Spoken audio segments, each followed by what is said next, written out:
romantic relationships, because last time we've been talking about families, dysfunctional families, those are relationships too, but this time we're going to talk about partnerships or romantic relationships in general. So, good morning, Michelle. You are located in? Can you hear me? Yeah, I can. All right. All good. So, where are you located? Oh, I am in New Jersey. Um, and you are West Coast, yeah? I'm in LA, in Los Angeles, California. And yeah, today's kind of a great day for now. Let's see how it's gonna turn. It's gray. So, what is your experience with toxic partners? Let's start. Too much. Too much, right? Yeah, I mean, shoot, anyone that's ever been related or in any type of association with a narcissist knows that one moment is one moment too long, right? So, yeah, I had an awful experience with a narcissistic partner. You know, they're not really partners, they're just a romantic entanglement, I like to say. Um, Trying to get the glare out of my glasses. Yeah, totally. I understand what you mean. Like I did have a lot of experiences, Yeah, they're not partners. and it's not just about partners, like long-term partners, because once you like, the point is that we really are just different type of people, on this planet. They're not just like sick or like they don't have a disorder, in my opinion. They just are different kind of people that really depend on us because of insecurities they have, vulnerabilities they have. Because of that, they depend on us to do their own, climbing in society and to achieve whatever they want to achieve. And so romantic relationships are nothing else than tools for them, just a mean to an end, something to use to get wherever they want to get using their partners that they Right. target very specifically and very meticulously in order for their partner to be oftentimes a leader, a type of leader personality, because then what they do is they use their partner to achieve things, right? So they need someone that actually has the potential and the capability to do what they want to achieve, for them to just be the followers that achieve through them whatever they want to achieve. And then once they're done, they just reject the partner. So it's not a romantic relationship. It's just a tool for them to achieve whatever they want to achieve. And sometimes, especially a lot of, for example, wealthy men do this all the time. They have partners just for them to build a facade, like a mask with society, where they can say, oh, I have a family, I have a wife, people love me. And so it's just a way for them to shine a reflected light. And they Yeah. do it all the time. So it can be like, it doesn't matter if they're homosexuals or heterosexuals, polyamorous, it doesn't matter. It just really is a mean to an end. And now that I'm dating, for example, like I've been dating in the past 3 years, because I've been divorced for 3 years. Like now that I know how to recognize people that are not empaths like me, everybody else is not an empath, basically, in the sense that like empaths are very rare, and the great majority of people have either immaturities or issues they have to resolve, or they're blind, or they are narcissistic, full-blown narcissists. And so that's unfortunately extremely common, and most of the times we hear statistics that really don't make any sense, like the narcissists are 5% of the population. In the United States, at least 40% of the people I meet every day are narcissistic, every day. And so it's not really, it doesn't really stand out. So what is your experience with narcissistic partners? Well, I was raised in a dysfunctional unit family, So, as most of us do, I gravitated to a narcissist jerk in my young 20s because that's what we do, It feels familiar and normal, and we're like, "Oh, this person treats me like garbage. That's perfect. Sign me up." So Yeah, that's what I did. I actually met my husband in college when we were freshmen. We fell madly in love, and I couldn't figure, but I guess I was like, I don't know what to do with this. It was like he loved me unconditionally, you know? He legitimately loved me. And I was like, this isn't right. So I got bored or whatever, and then I broke up with him, as I did many times. He likes to remind me. And I gravitated to this piece of garbage narcissist, and I was in this volatile, awful situation with this creep for like 5 years, like the best years of my life, you know. When I turned 21, up until like, yeah, probably till like 25, till I was 21 to 25, 26.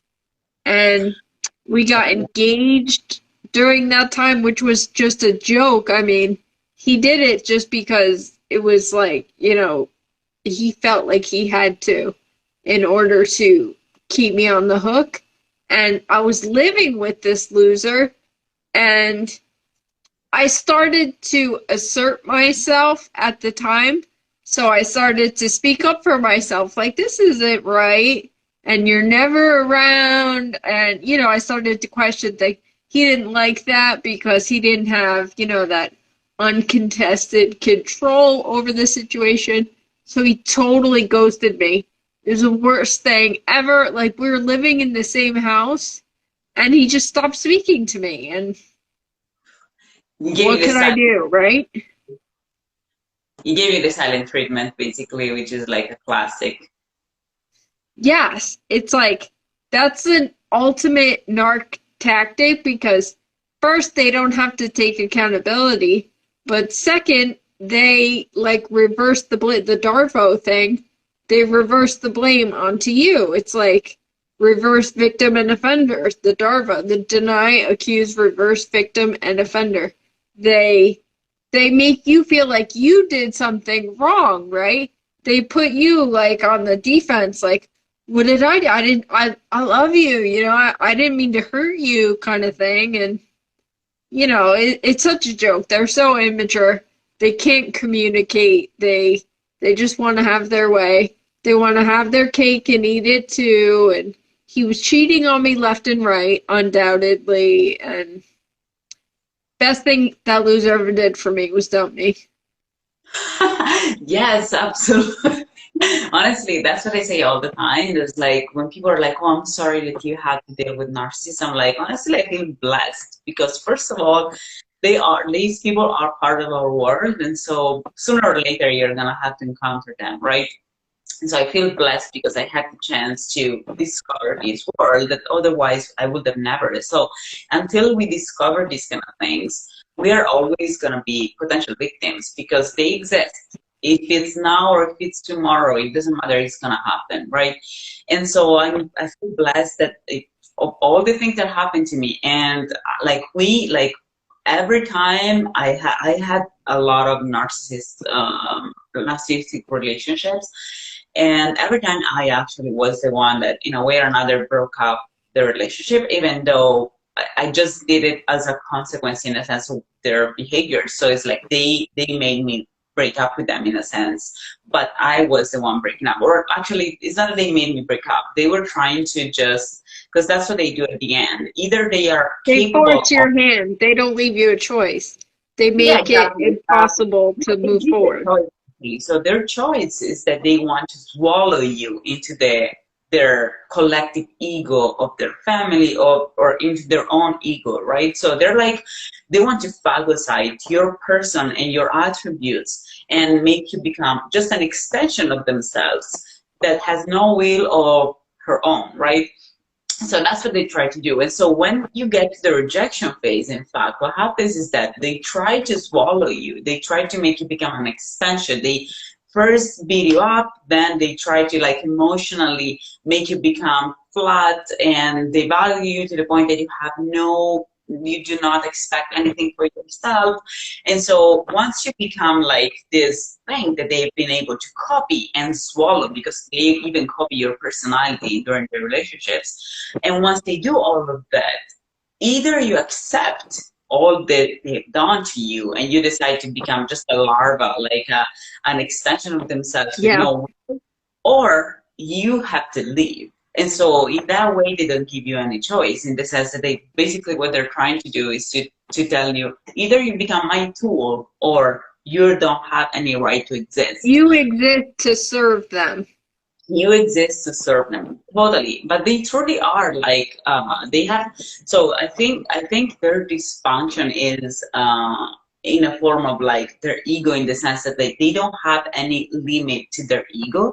And so it's like really like they phagocyte things. They don't know their own limits of their own person. They don't know their own personality. These people grow up in situations where basically, like, even they grow up in dysfunctional families, but they occupy a different role. Because while you and I have been victims of the trophy scapegoat triangulation, and because of that, we have been in the middle of the abuse, and we've been abused for like years, to the point that we have developed a lot of empathy, and we have developed the Stockholm syndrome, the Redford syndrome, and all these things then make us get attracted to narcissists. Because then when we see someone that needs to get fixed, we try to fix them. When we find a predator, we recognize them as familiar, because we don't know what predators are, because we have been raised by predators. And so that's what it is, right? So we basically just don't recognize people as enemies, because we have been raised by lions. And so when we meet a lion, we don't realize that we are gazelles instead, because we have been raised by lions, right? And so that's what happens. But these people instead, they are raised by the same dysfunctional units, but they observe the abuse that is done to us. And by observing it, they learn from it instead of being, affected by it. And so these people grow up in a way that they don't even have a personality of their own, because what they do is to continuously try to escape the abuse, to continuously try to see how to adapt to the They're environment. chameleons. They'll take on whatever external, whatever they can manipulate to leverage themselves. Yeah, because in the end they have to, like, they are born in situations in which they very soon realize that they have to develop a survival strategy. And so they do not develop a personality. They do not understand their shape. Every person has a shape. They do not have a shape. They do not know their own shape. And so, which means this is a dysfunction, because if you don't know your shape, you don't know your limits, you don't know your borders, right? And so if you don't know your borders, it means you believe that you can swallow anything. So that's how they function. So these people believe they have to phagocyte everything, because they do not know that there is a limit that is them and another limit that is you. So they are incapable of respecting other people's standards and other people's limitations and borders and confines, because they don't know their own. Right, and so that's why they do that. So, how was the family of your partner, like narcissistic partner you have? Yeah, you know what? Severely disordered they were, and of course I see it in hindsight. But they all protect each other. They all normalize each other's dysfunction, because that's how they exist. That's how these people.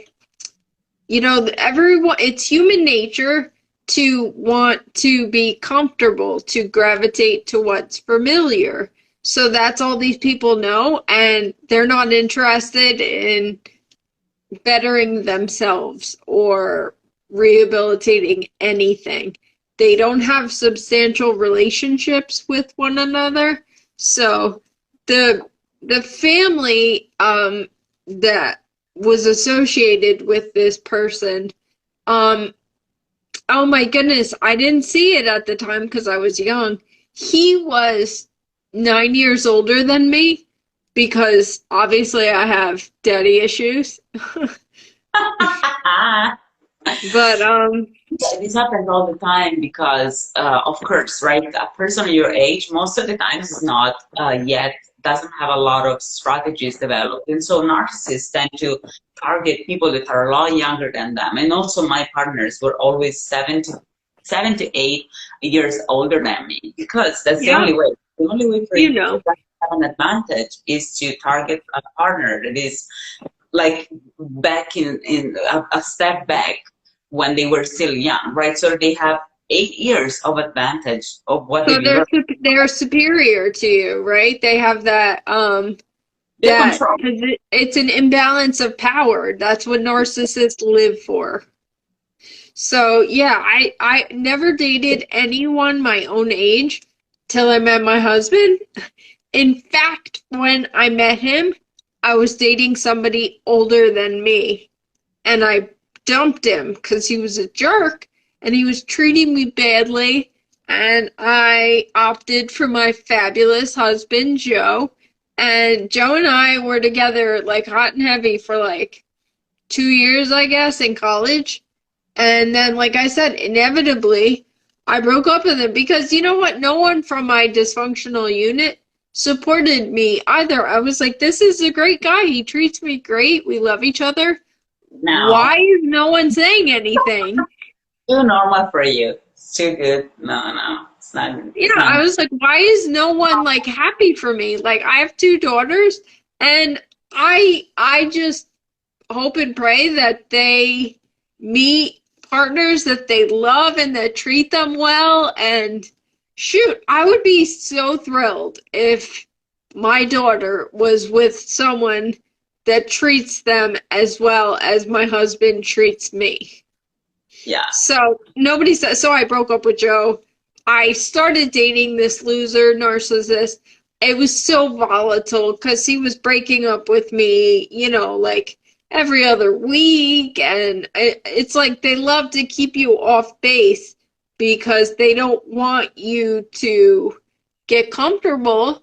They need constant attention, ego stroking, all of that. So he was always, you know, trying to make me feel insecure or like I had to dote on him. And it was terrible for like on and off for like 5 years. And then finally he dumped me, like I said, when after we got like a month after we got engaged. And you know, I dated around and then inevitably my husband and I, thank God, found our way back to each other. And we lived this unconventional fairy tale. But I'm Oh, so blessed. That's why I do this, you know? Like, I'm so blessed. Like, I love my husband, I love our kids, and anyone that deals with narcissists, like, oh, it's grueling, it's excruciating, it's agonizing, it's terrible. yeah, totally. And it's even difficult to like later on in life to meet someone that is like her husband. Like as you said, you met him in college because that's mostly how like the college sweetheart, how it's called, right? Is like actually the main way to meet people that are not narcissistic because afterwards, like most of the good guys are taken in a sense. It's like everybody left is really like garbage because really a lot of people like if they're single there's a reason, and if women are single usually it's because they are the one that have been a victim. But if men are single they tend to really not be good partners, or like I feel like they tend to develop issues with age as well, which make them become in a sort of way narcissistic, because narcissism is really just a strategy, a survival strategy, I like to call it, because it really depends on a very simple thing, which is dependency. So these people depend, some people depend on climbing the ladder of society, and so Yeah. because of that, they need to find tools, and they use the narcissistic strategy, the manipulation, for them to reach that goal. Some other people are just sadistic and they are just dysfunctional. They just like things that are not good for others, but they cannot go around and take those things just like it's nothing, right? They have to do it covertly. And to do it covertly, they need to use manipulations and narcissistic strategies for them to fulfill their inner needs, which are sadistic needs, basically. Like, for example, And they demonstrate a lot of schadenfreude. You know, like they love to see other people suffer. They yeah, take joy out of other people's that's expense, you know? sadism. Sadism, It's so absolutely. gross.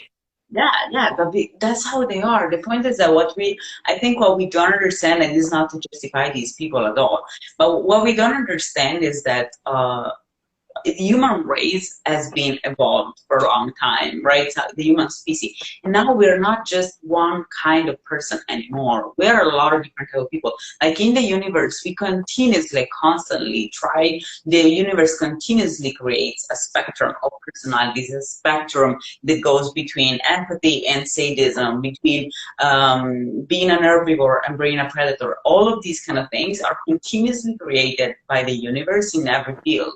And so what we've been having for the past 4,000 years, 10,000 years in the human species, especially, it's been the same thing, that we are having a diversification of humans, right? The problem is that we live in a society that has laws and regulations and things like that, and do not take into account the fact that we are different, that there are people in the world that are inherently good and people that are instead inherently bad and just predators. And so we need to understand that that depends really on the neurological development that we have when we are kids. And that determines what kind of person we become. And if the kind of person that we become as adults is not allowed to exist because society doesn't allow those behaviors, then those people are going to become narcissists, in the sense that they're going to have to develop cover strategies for them to be themselves, because you cannot change someone. You cannot change someone. You cannot, if someone is born a lion or whatever other survival strategies, or is a poisonous snake, that person is a poisonous snake. You're not going to change Right, it. But that's their innate nature. That's their nature, yeah. it's, And that's a hard lesson I've had to learn, and I say it all the time to like people in this community. It's like we come from a place where you want to help people. You have that inherent good nature. You're a giver, you know, but there's way more takers out there in the world, and it sucks. It's a hard reality to accept. it is because we are like this internally, right? So of course you cannot conceive anything that you don't have inside of yourself already. And so everybody that is good thinks everybody is good. You just But assume that everyone else is that way as well. exactly. So they think everybody, that's why they also do the projection, right? Because they truly cannot wrap their head around that really we are not like them.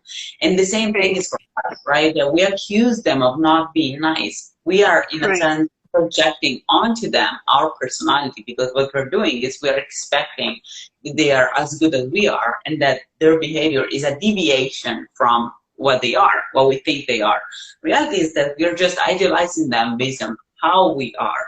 And the same thing they do, in a sense. Like, I feel like with my ex-partners, I had the feeling at some point that he truly was testing me, in a sense. Like, he was actually being like, you truly are, really, are you just good? Like, you're not the bitch that I think you are? Like, seriously? Because it's like they truly, there is a point where they stop trusting us, because they pick us first because they trust us, because they can see that we are reliable, that they have Right. control. But reality is that the reason why they go back in time and they pick people that are a lot younger than them is also because, in a sense, they believe people become like them with time. And it's not how it is. People do not become like them with time and by acquiring knowledge on the world. People become like them if it's already like them.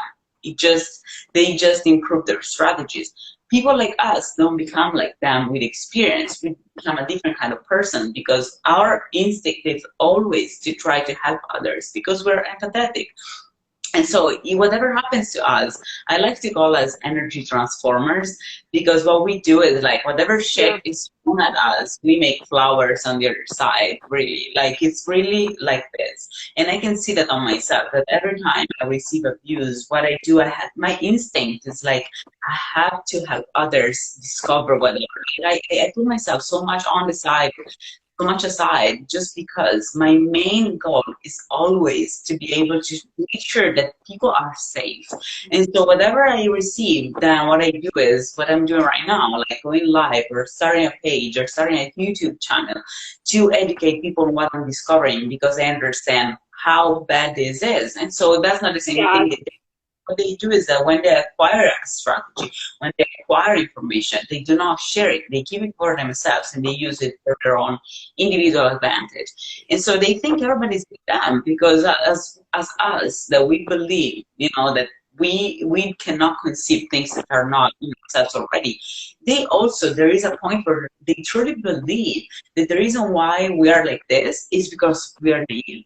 It's because we don't have enough information. It's because we are inexperienced. Because they don't understand that we are like this. Narcissists view like kindness and compassion as a weakness because they don't have it takes strength to be vulnerable, right? Like to be in a loving, committed relationship, you have to trust someone, and that's hard. Narcissists can't, and they won't do it. They will never. There's a wall They're around too time. scared. Yeah, because like as I was saying, like when they are raised in our same dysfunctional units, but they occupy a different position in the abuse. They're the observer of the abuse. What happens is that then they decide being vulnerable is bad. Being vulnerable makes you become a victim. And so from them on, they just have a different brain development. They truly have a different brain development. And I don't even like to call it a dysfunction because it is not a dysfunction. Something that you cannot cure is not a dysfunction anymore. It's a different human being. It's a different kind of person. Like it's like you're comparing lions It is to incurable. Yeah. Yeah, like if it's not curable, it's not a pathology. Like it's really our brain determines what kind of person we become, and so Right. like it cannot. And this is not to justify them or to say that they should be allowed to do whatever they want to do, but at the same time, it's also a way to say, hey, this is just a different kind of person. We need to take it into account and to make sure that they cannot hurt anybody else because these two people are different. It's like we are continuously allowed to marry these people, to have like relationships with them. But we're different, and there is no way the relationships with them can go anywhere good for us, right? We're always going to be their victims because we're just different. So we should educate people on this and tell people, like, because if you try to take a narcissist to a psychologist, the narcissist is going to just try to understand other ways and better ways to hide because that's their personality. They'll just it's just another person to manipulate. And it's like a conquest for them. It's like, ooh, if I can get this therapist to buy my BS, I must be a good person, right? Yes, exactly. They love an audience. They always love it. That's why they love court as well. Like, I know my girlfriend went through that, I actually had to go to court with my loser, too. Thankfully, we weren't actually married, but there was some crap, like him and the enabler, my father, they were like going back. They love court. They love it. They love to just puff out their feathers and act like I didn't do anything. They have that external locus of control. It's the world against them. They are the perpetual victim, always. Yeah, totally. And plus, they love being lawyers too. A lot of narcissists are lawyers, in fact, not by chance, because what they do is continuously try to survive. And laws the laws represent just anything else than the rules of the world. And so these people study the law no matter what. And so most of them actually become lawyers too, because it's a way of knowing what is allowed and what is not, for them to understand what they have to do and what they can do and cannot to reach the spots they want to reach. And so these people study law regardless. And then they become lawyers, and then they love going to court, definitely, because they can show off, and it's also like a way for them to test whether their mask is good, because everything is a test for them. It's like they don't really have any emotional attachment to anything they do. They either receive, a supply by seeing others react to themselves, or just test how others respond, and then they fix whatever they're doing, and they fix their strategies for people to keep believing whatever they're doing. It's crazy. And the fact that they honestly, it's preoccupying to me the fact that they continuously target people that tend to have empathetic and leader personality types, which also means that narcissistic abuse in the population is going to target all, basically is sabotaging our civic reputation, because what they do is they copy people, like they target people that are leaders. They destroy them, their career, their life. Like, cause what they do is they try to destroy their victim in every possible way. They copy their victim, and then what happens in the long term is that, you know, if this happens continuously every time, we are gonna have that all the good people, all the empathetic leaders are gonna be marginalized and are gonna lose chances, and all the narcissistic people are gonna have power, which is the reason why we have the world we have today, because we have repeated this protocol, these same equations so many times that now we have all the narcissistic people in power and all the empathetic people that have been marginalized because they haven't being able to defend themselves, because society doesn't teach us that. Society, like narcissism and like being able to defend ourselves from predators and to recognize predators should be taught in school. Because again, the fact that this is also why I said it is not a dysfunction, it is not a pathology, it's a different kind of person.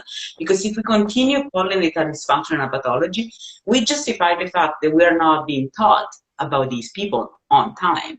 Because you can say, what are you doing? You're retaliating against someone that has a pathology. This person doesn't have a pathology. This person is just a different kind of person, and is getting supply from me that have done nothing wrong. So we should teach our kids. We should teach in school about narcissism, about predators, about people that are parasites, or people that are have strategies, survival strategies that need us to survive. So people that depend on us are going to try to feed off of us. Of course, it's like lions try to feed off of gazelles because they need to do that, right? And so this is the same for them. These people believe they need us to survive because they have this vision of the world that is binary, and there is always an abuser and a victim, because they have been the one that observed the scapegoat triangulation. And so once they observe it, they're the third. They understand that there's a victim, there's an abuser, and then the third is the one that manipulates everybody, that uses everybody.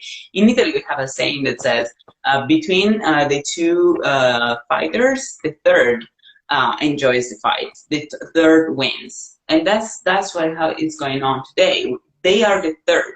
That's why I'm saying also they are over 30% of the population, because they're just the third that observed all this triangulation. And it's not always about being the third child, because sometimes the triangulation is between the partner and the son or the daughter, right? So they don't. Those relationships are fluid. They change.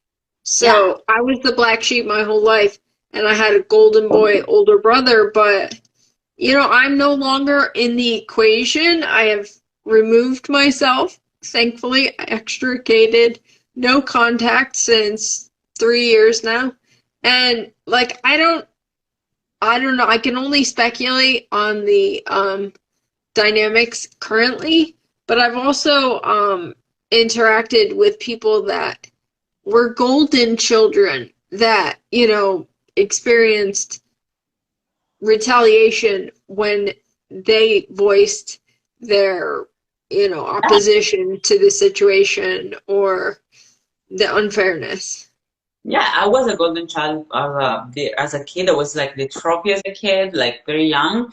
And then as soon as I got older and I started awakening from the manipulation, like, and all the stuff, all the gaslighting I was receiving, then I became the scapegoat and my sister became the trophy.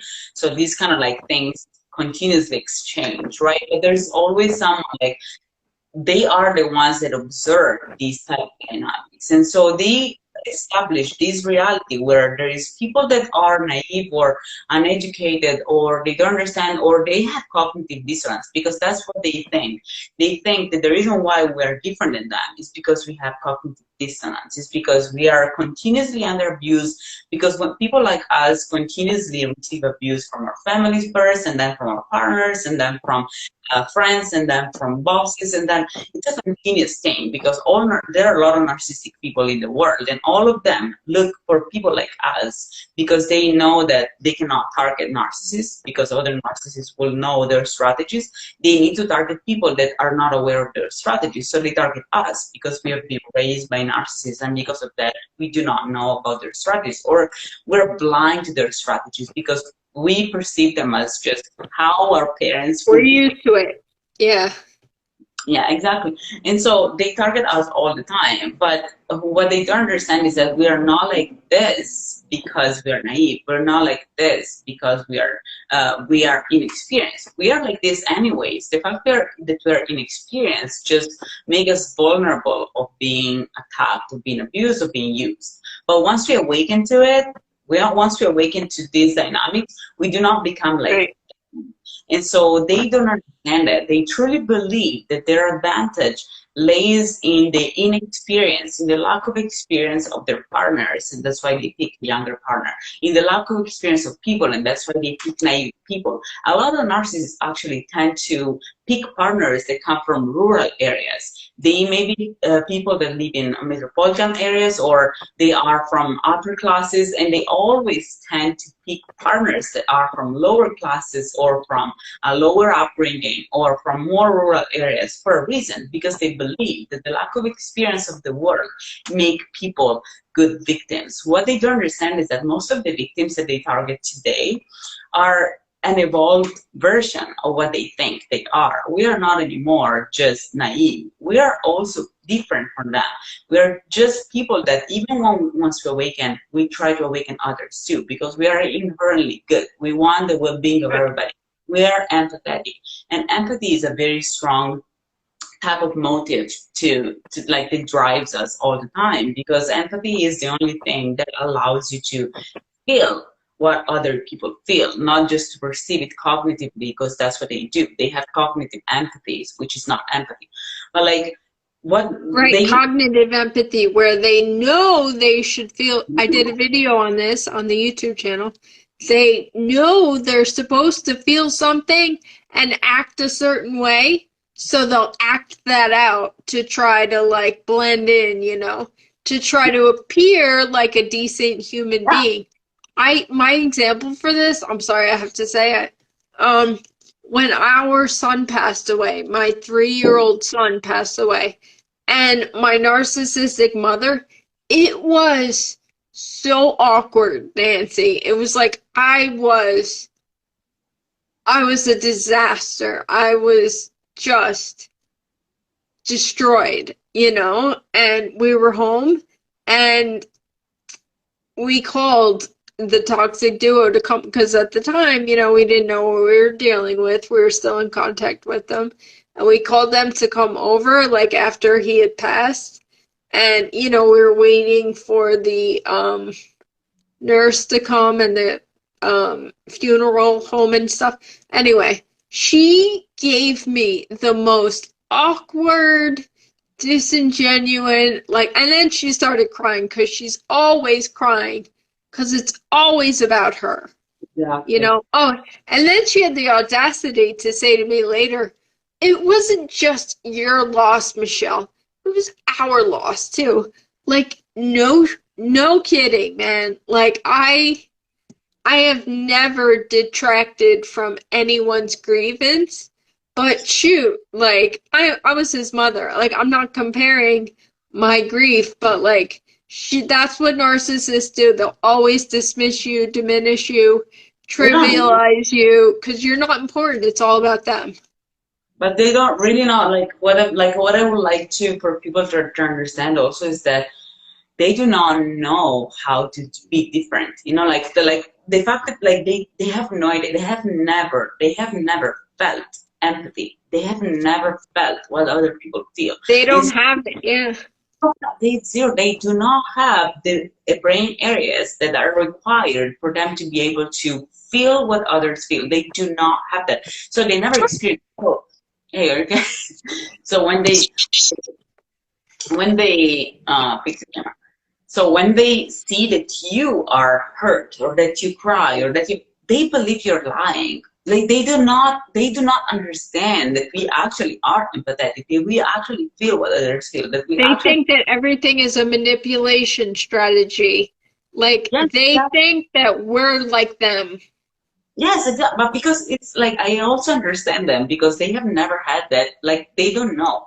They have never experienced that. And so there is no way to teach them that. There is no way for them to understand it. But at the same time, we should just understand that we are not like them. This is like almost like people like us, for example, like I think in the United States is what it's called the gifted children, which are empaths that have the capability of awakening, right? So these are the type of people. And I understand also the choice of the school to like make people have a different path because they do have a different path. And you cannot make awakened empath grow up with predators because they're just going to become victims and they're just going to become like be slowed down in their process of succeeding in society and be able to shine their light on the world. They cannot do it because they continuously are slowed down by narcissists. And these people really do not understand what it means to be sad, what it means to have a loss. Like I'm sure your mother-in-law didn't feel bad for your son. She didn't feel bad. And when she saw That was my actual mother. your mother, I'm My sorry. mother-in-law is, God bless her, she passed away unfortunately. But this is this is the toxic duo that they're all my crap. Even worse. Like yeah, no, like but I feel like she did not have that feeling. Like I remember like my one of my mother-in-laws, she had a brother that was dying, and I told them several times what to do to like make the pathologies better because I had specific expertise in the field because I'm a scientist and I used to study that stuff. And so I tried to give them advice to what to do and what not to do. And she would do the opposite and come and tell me. So like she was using her brother that was dying just as a way to get a narcissistic supply out of me, and she didn't care. She didn't care, and she seemed like so attached to her brother, but she wasn't really. It was like so these people do not feel anything. They're just like Yeah. robots. They are different, so they do not feel the same that we Life feel. is a game to them. It's all about getting attention and, external validation is all they live for. They really have a different perspective. Like we believe that like it's kind of like because we are different, we cannot understand how feeling different means. But they really feel different. They have a different perspective on life. They're like a cat that plays with a mouse all the time. They just play and they just make games and they just gather reward. Because imagine also as a survival strategy, right? Like in nature, nothing happens unless there is a reward for it. We eat because we enjoy eating. We sleep because we enjoy sleeping. We walk because we enjoy walking. So nobody will do anything unless there will be a reward. And so we are built to have a reward system that allows us to do certain things, right? So if a person is different, it means that person is a different reward system. And so narcissistic people have a reward system that is different than ours. They feel rewarded when they hurt others. They feel rewarded when they find a prey. They feel rewarded when they victimize others. This means that they are not like us. They're predators. Like they have the reward system of a predator. And so this is why I don't want to call it a dysfunction, because it is not a dysfunction. It's just a different kind of person. We just have to understand that we cannot live together.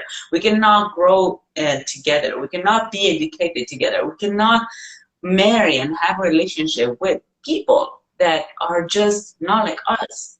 They're just different. And the same, and it's not because they're born from different families, because oftentimes we're talking about brothers and sisters, because sort of diversification of personality types, which really make us become almost different species, is not something that happens in society. It happens at home. It's a survival strategy that happens in the dysfunctional unit when we are raised by predators, when we're raised by narcissistic people. Then some of us become herbivores, some of us become predators, some of us become parasites. It's just how nature works. It's just how human beings are diversified through the family, education, and everything. And so the fact that then we are different once we go in the world, and the fact that once we gain expertise and once we gain knowledge on the world, we diverge more and more, because it's not that we were acting that way because of lack of experience. We're acting that way because we are different, because our brain is different, because we have a different reward system. The reward system is really what drives what people do, and what drives people's personality, and what drives and what determines what people become in the world, and what kind of contribution and what type of effect they can have on the world, right? And so we just have a reward system. Imagine if you're a child in a family, your reward system is totally different than someone that is the eighth child, because your parents are different. Like the context you have experienced as a first child was different. Please. Yeah, no, I love your perspective because you are the biology, like science person. I'm the psychology person. I love everything you're saying. Yeah, but seriously, because we need to, like, unfortunately, we do not, psychology and biology, like, I don't understand why they do not talk to each other. This is The mind-body connection is undeniable, for sure.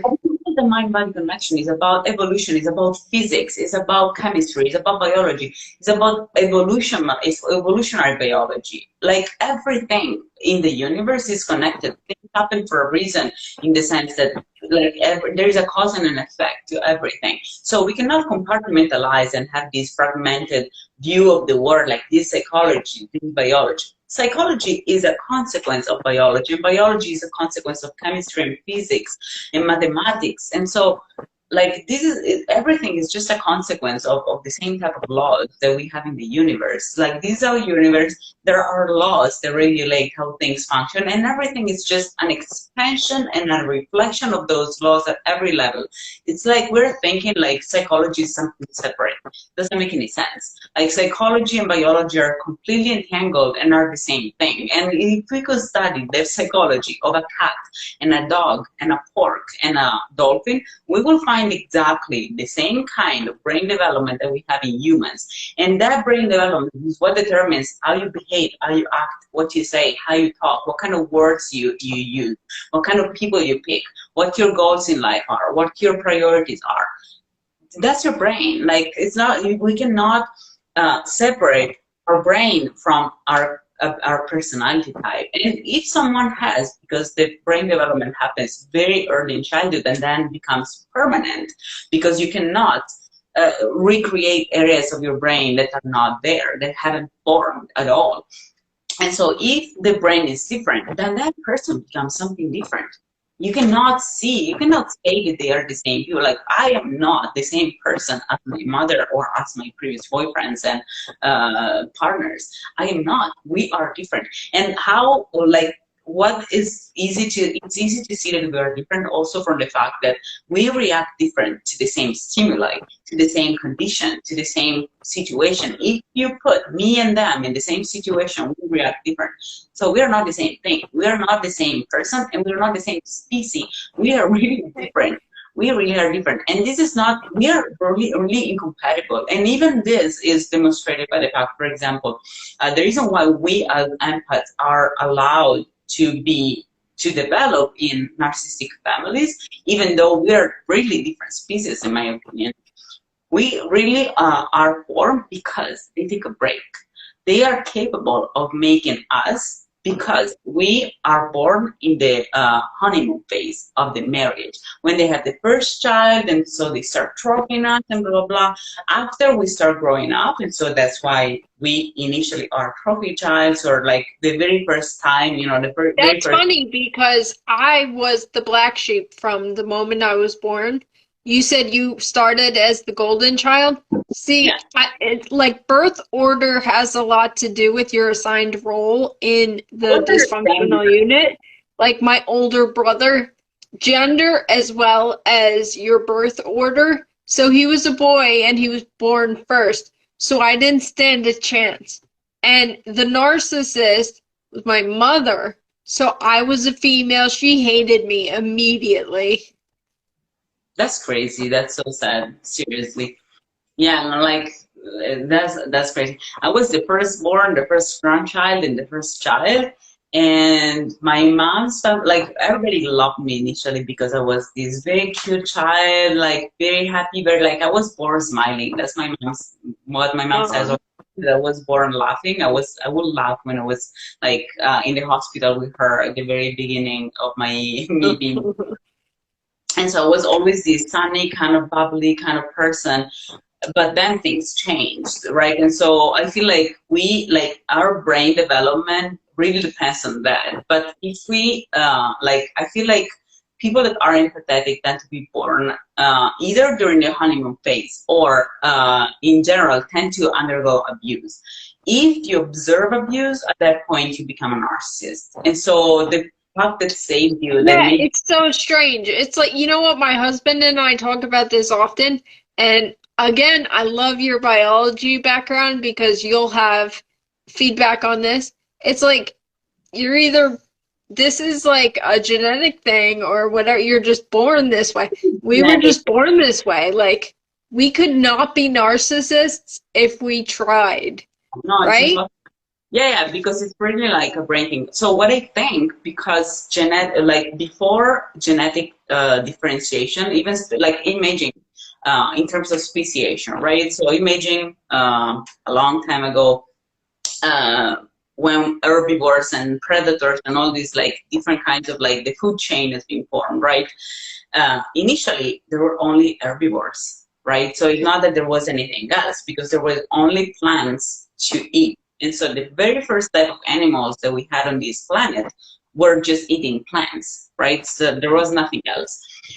Afterwards, from those people, then we had predators because at that point there was enough meat for some of them to become carnivores. But those carnivores were born from the herbivores, right? And so it's something that happens first epigenetically because the environment, it's epigenetics. Now it's known that epigenetics drives genetic differentiation. And so initially every speciation, every differentiation, every diversification within our species, within a species in general, happens first epigenetically. If the epigenetics means that basically the DNA doesn't change, our genetic component doesn't change, but the way of using it changes. And so that is determined by the environment. And so the environment pushes towards a differentiation through epigenetics in the very early stages of development. And so the genetics is the same, but the epigenetic changes, and so the development changes. With time, once that emerges more and more, at that point, also the genetic component starts changing. And so we start having that changes become genetic. And so once they become genetic, they stop being, they cannot be affected by the environment anymore, in the sense that at that point they become permanent. And it's when we start having the species. So we start having herbivores and carnivores and parasites and all these different kind of things, because at that point, we have a genetic diversification. And at that point, we have a very clear division, separation between the different species. But initially, it's just epigenetics. It happened like this since forever. That's how it works, right? And so that's what we're having as human beings since forever as well, because every species tends to have different roles and different diversification. It's like a flower that is like, this is how the universe is. It's like things tend to continuously diversify and create a spectrum instead of spectrum instead of spectrum. And so this is the same. In families, we have a spectrum of personalities, and in society, we have a spectrum. We have a fractal of behaviors and personality types. And initially, we have it through epigenetic changes, which happen very early in childhood and very early during the development of the child, and so in the family, and so also in society. After, and it takes thousands of years, after those epigenetic changes become genetic changes. But we can see it also now, like we have people that are extremely different in our world in terms of genetic components, like white people or black people, or also the different kind of races based on the type of like the Mexican type or the Southern American type phenotype is totally different than the Northern European or the Swedish or like the North American kind of physiology. They're totally different. We already are speciating. We already are having a very strong diversification that is already at the genetics level as well. Just our society has to start taking this account because we have to defend ourselves. It's like we are in a tribe all together with our users, and it's normal, you know, just because you look alike, but we're not the same. We're not the same things. That we're forcing people to stay together, and we're not giving them the information for them to defend themselves from people that try to make them become victims and prey all the time, just because we do not tell our children these are predators. And most of the times people like you and I become, not most of the times, you and I become victims because we are raised by these people. And when you're raised by a predator, what are they gonna tell you? How to recognize predators? No, of course they're not gonna tell you that, right? And so of course then you go in the world and you're missing a piece of the puzzle and you don't understand, and you've been gaslit your whole life for you to not understand that you were in an abusive family. And so that's why then you go in the world and you only stick with people like your parents because you believe that's a tribe. It's like you cannot see yourself from the outside, right? You cannot see that you're different. You're there in a cage of lions, and you cannot see that you're different than them. They make you believe that you truly are like them, to the point that you do not, when you go in the world, then you recognize people like them as familiar because you think you're like them. And instead, you're this beautiful flower that just raised out of shit. And so, like, we just have to understand it and to realize that we're just different. We're just different. These people are different. We're different than them, even if we were born in the same family, because we are not yet genetically different. We're just epigenetically different. And when the difference is epigenetic, then it means that it's like you can be born in the same family. It's like now a gazelle cannot give birth. What's the difference between epigenetics and genetics? Go ahead with that. Epigenetics is that basically this is the DNA, right? And the DNA is used by our cells to create proteins, and the proteins then make the functions and they determine our physiology, right? But with the epigenetics, so when the difference is genetic, for example, let's say you have a mutation. So your DNA is actually different. So the instructions written in your DNA are going to be different.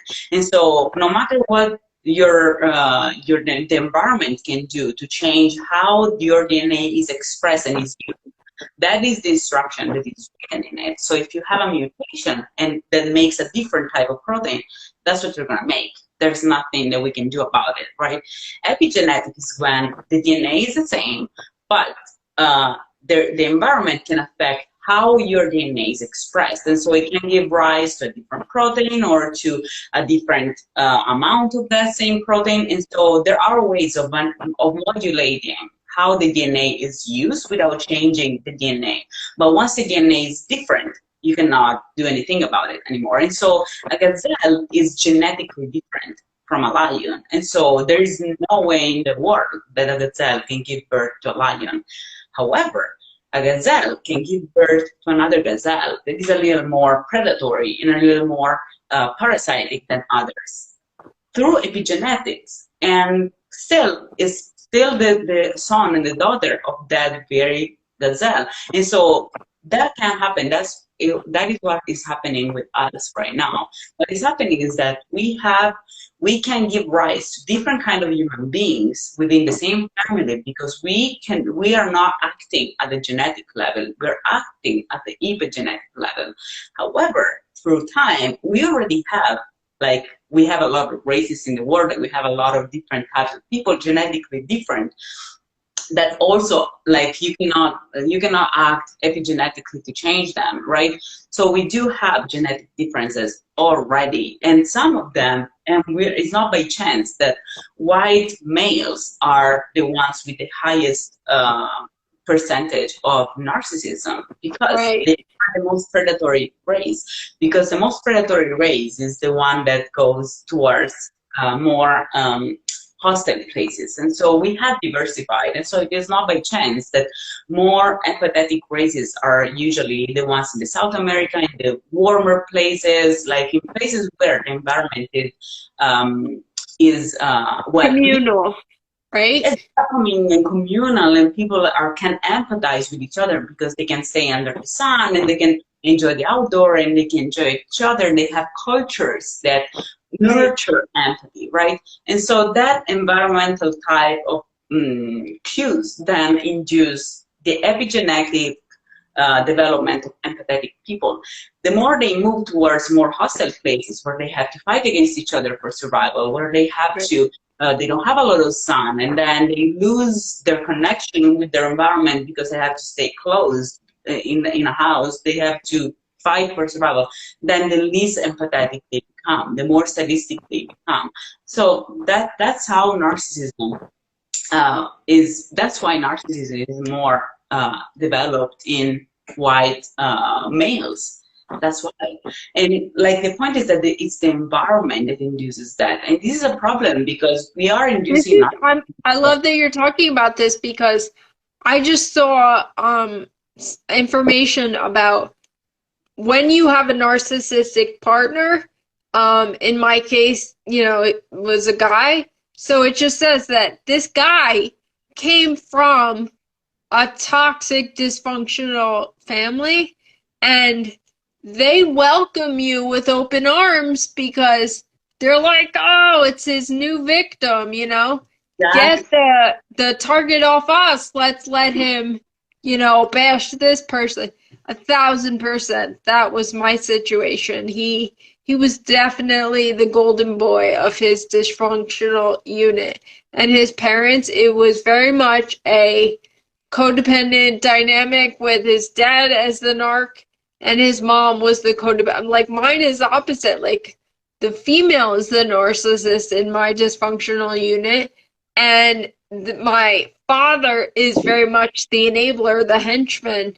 So when you end up with a narcissistic partner, like, absolutely, they came from this insidious, terrible environment, and they have been conditioned.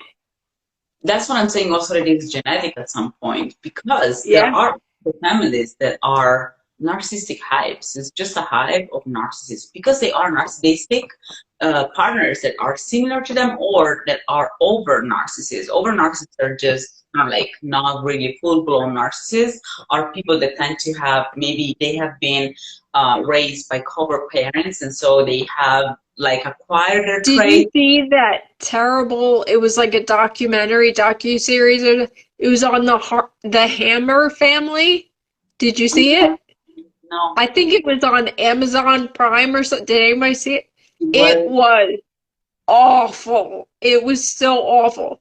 It's like, obviously they were all narcissists, but they were psychopaths. It was a whole family of them. And like, they demonstrated narcissism, obviously, but like, they were well beyond that. They were psychopaths.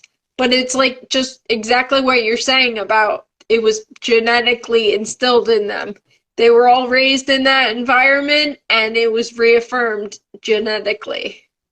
Yeah, totally. Like, in the end, there are already people that are like the elites. In the end, are the ones that genetically already are just another species. They're just predators. They're just different. They continue to abuse us. We're like in a farm. We don't realize that human beings have evolved for a long time, and we already have different species of human beings that in a way are just as elite. They already gain power, and they just use like people like us, the masses, populations, to just as a mean to for creating customers and increasing production, or do their things through the news, through like driving us, like, and guiding us wherever they want to do that, because these people have evolved, elites have evolved also as much as we have for a long time, and it just it's like a hive, like the bees hive are continuously, it's not that they don't evolve, because the bees have different roles. They have the soldiers, they have the nurses, they have the queen bee. They have all the same genetic material, because they all come from the same queen bee. So they're all genetically the same. However, some of them are kept as slaves. Some of them are kept slaves by changing the type of food they eat, by stressing them, by changing what it's done to them, by giving them more or less food, more or less resources, and by inducing them like with pheromones, a different brain development. That's what it's done to the human race continuously. We are kept under stress. I take the metro in LA. I don't know if you've ever taken the metro in the United States, but one thing I can tell you, they use the metro to induce stress. It's a continuous stress. In LA, it's like you take the metro, because people here, it's like there is a very distinction between, like, I'm European, so I take the metro and public transport because I'm used to it. But here is like a stigma. You're not supposed to actually take public transport, otherwise it means you're a peasant. And so it's a place like this, like, people do not go close. They do not go near a public transport stop, because otherwise they're peasants. So there is a very classist type of setting. And so I can tell in the metro, like, there is a continuous voice telling you that the doors are opening, that the doors are closing. It's a continuous noise. It's like, this induces cognitive dissonance into people and makes people become lower social classes. That's how you do it. You stress people so that they continuously go into cognitive dissonance, and they become just people that you can exploit. That's what narcissistic people do in their families with us. During our first years of our lives, they try to induce our cognitive dissonance, our gaslighting, and everything. That's the reason why then we become blind, because we're in cognitive dissonance. And so that's what it is done to continuously to the masses. And this is also why with the lockdown during the pandemic, people started now, there is the era of resignation. Why do you think it is? It's because there has been no contact that from the narcissistic abuse that we receive every day. And the no contact allows you to get out of the cognitive dissonance and to get back to reality. And so this is why also a lot of people are finally coming out of toxic relationships, toxic partnerships, because they finally awakened, because the very first narcissistic abuse that we receive is from society, it's from the government. Right, narcissists, when you're in a relationship with a narcissist, they have to isolate you.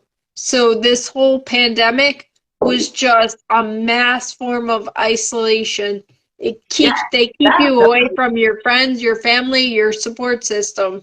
Yeah, it was the initial idea. But then there has been a side effect that they didn't expect, which is that it also acted as a no-contact.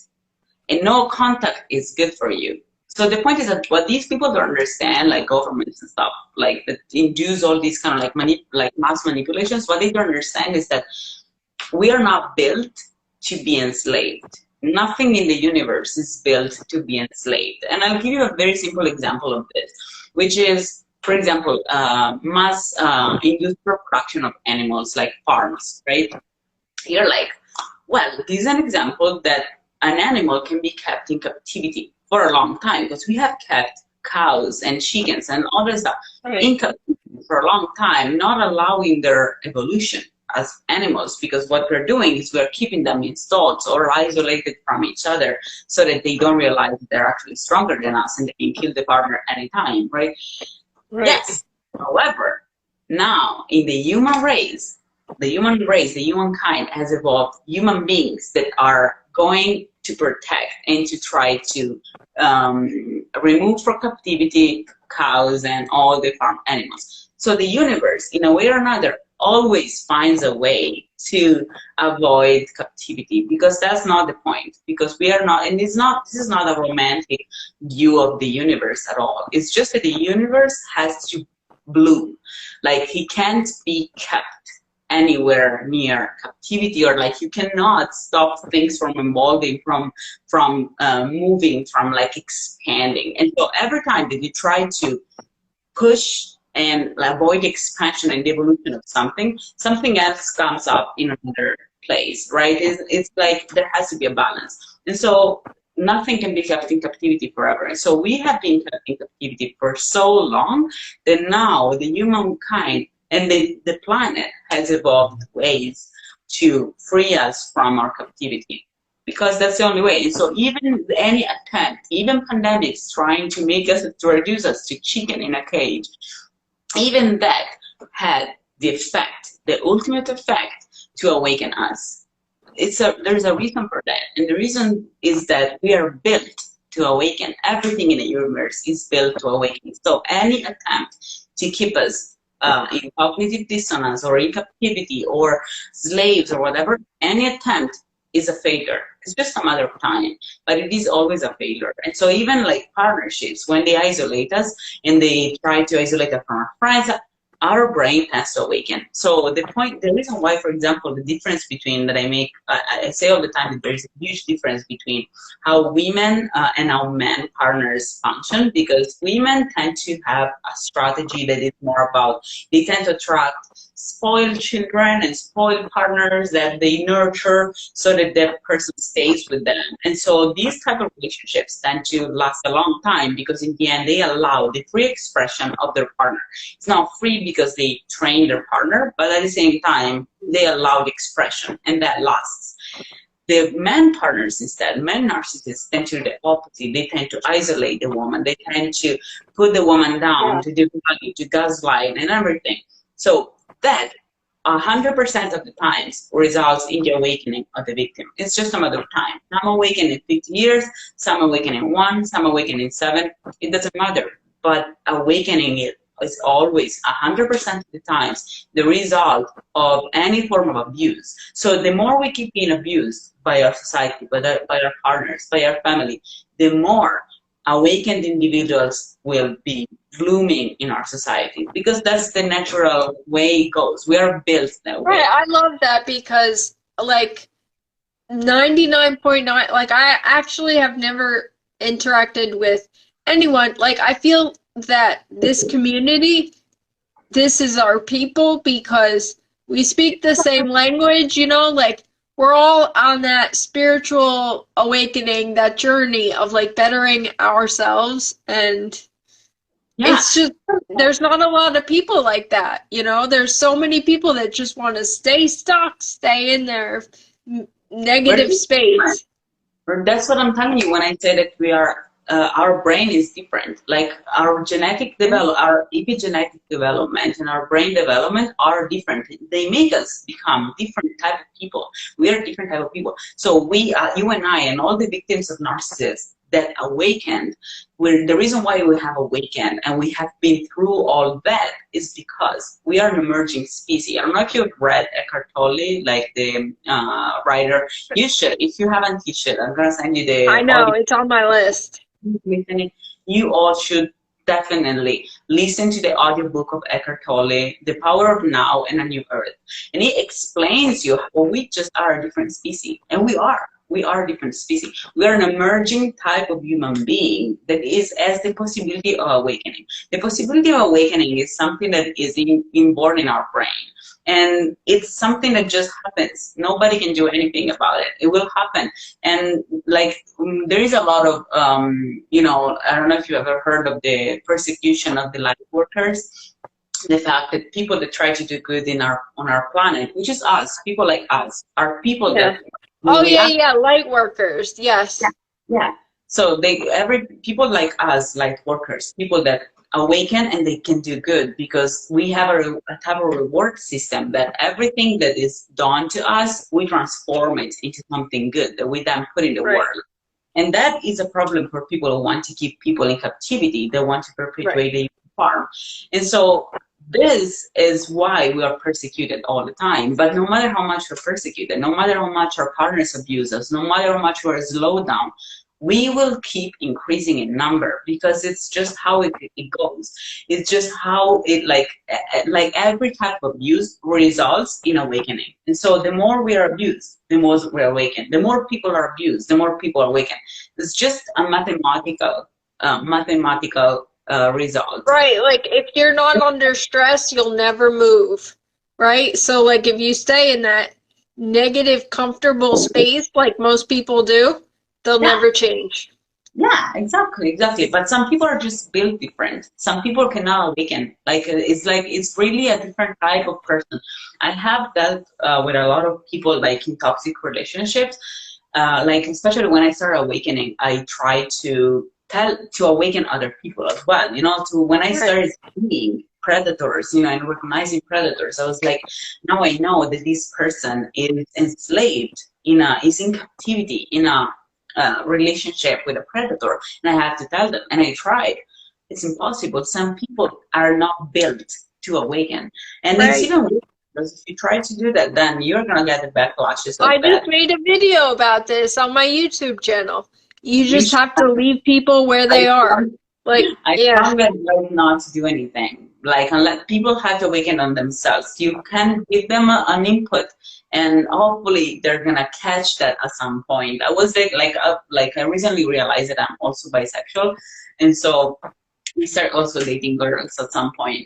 And I met this girl like a year ago, almost exactly a year ago, and she was like these kind of like she was in a dysfunctional family. She was the empath and she didn't know.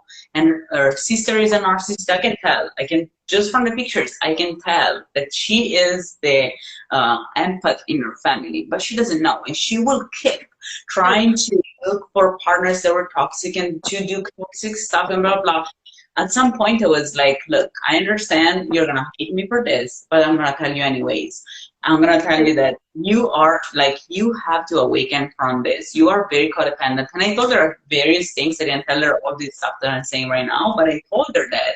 And she just stopped seeing me. She was we like, you can't help it, Nancy. Like, we're just extra.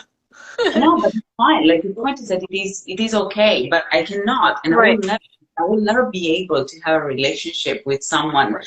that can see reality, because the only way to have a relationship with someone that is blind is to use them and to lie to them all the time and to gaslight them all the time. So either you will meet someone that is awakened as you are and that he's an empath as you are, or you just have to keep lying to people. So you can only establish codependent and opportunistic relationship with people that cannot awaken. And so the only thing you can do with people that are not awakened yet is to tell them, to give them a little input, a little information that then they can use. And that's what I told her. In fact, I told her, you're gonna rethink maybe in the future. The information I'm gonna tell you right now is gonna be useful. I know you're gonna hate me right now, but I'm gonna have to tell you. And I told her, and she's not talking to me. I don't know. Maybe we're gonna see each other this Halloween because we met at Halloween. But like, the point is that we have to tell people, but at the same time, we cannot expect for them to understand because some people are just not built Right. to awaken. And you can try, and if they awaken one day, fine. If they do not, it means you are different. Like we're just That's what, like, Nancy, I'm working on this myself, is like tolerance. Tolerance of people that are just want to stay in the dysfunction, right? It's so yeah. hard. No, yeah, I definitely like I'm on this. I'm really good in the sense that I stop helping people in that sense. Like I tell people like again as I did, but then I expect already the backlashes. I expect already they're not gonna listen. I know. The only thing I can do and I do right now is to just give that little input so that they can kind of like feel okay about myself. I know I haven't used them. I haven't taken advantage of their naivete. I Right, haven't taken right. advantage of their blind spots. But at the same time, I do not expect for them to understand me, especially because a lot of people are really like impossible to awaken. So it's like you can try, but really it gets difficult. But I think we have been like almost Yeah, again an we're hour. good. We're like, my husband's gonna be, I just keep looking at the clock because Joe's coming home early. Wait, there's just two books I want to talk about real quick. Oh, yeah, please. Controlling People. Problem people, which is about the people that are controlling, or is about how to control. I must have highlighted this whole dang book when, yeah, back in 2005 when the narc dumped me. This book was like and nobody was talking about narcissistic abuse back then, but control is like the biggest narcissistic focus. So that was a big one. And if you gravitated to a narc partner, most likely you came from a narc family. So complex Complex? We're gonna, PTSD. oh, okay. So we're gonna put these books in the caption of the video once we post the Yeah, video. I'm so excited. I started like an Amazon resource. So I put the link in my bio too. You just click on it, and these are like all the books I recommend. I've read these and I love them. And that's why I recommend them, because they made a huge difference for me. So I highly recommend them. These two books particularly, especially for our discussion today about narcissistic partners. Oh, they're the worst. Yeah, honestly, my main resource that I like, because when I started awakening was like I couldn't really read. I didn't have a lot of time. So basically, I would just listen 24 hours almost a day to videos because I had to work at the same time, and Yeah. partner was just like abusing me all day, psychological and emotional. So it was just like very difficult to like take time to read, and so I had to just listen to audiobooks and to any video that I could find. And so someone that I listen a lot to is Ramani Basula, which is amazing. Is like on YouTube, and Dr. Les Carter. I have a bunch like of my favorites that really helped me a lot. Like I awakened thanks to them, but at the same time I also awakened thanks to myself, in the sense that I did my own logical, thanks to biology, to like all my background. Like honestly, I think if I wasn't a biologist with all of this huge knowledge on evolutionary biology and how the brain works and all these things, I could not have gotten to this place right now, honestly. I think so. Yeah. This is why what people don't understand is that the reason why most victims don't awaken to this kind of reality is because they do not have the education to do that. Like, we need to study in school, and this is the problem. We are not taught in school how our brain and our body works, because that has to be the knowledge that the government and elites have, so that they can use it against us. But we need to know how we function, because otherwise we're just victims. And so learn biology, learn evolutionary biology, learn psychology. All of this. I feel like educating yourself makes all the difference. Like, I'm very cerebral, like you probably are too. Like, I have to make sense out of stuff. Yeah. It's so important. And logic, being logical, mathematics and all this stuff. I'm not like, you don't need to be like crazy on this stuff, but knowing the basics really helps you develop logic. And like, our universe is nothing else than a logical expression of its own laws. And so once you understand that, everything it's like a domino effect. Everything makes sense suddenly. But you need to have you have to put those books you were talking, that audio, put that in the description. I want to see. Yeah. We're gonna, so you can actually, we can do a post together. Perfect. Yeah, thank you guys for joining this live. Thank you so much. I could listen to you forever. You look great. And Joe just got home. Is that you? Yeah. All right. Thank you so much, Nancy. This was great. You too. Bye-bye. Let me close.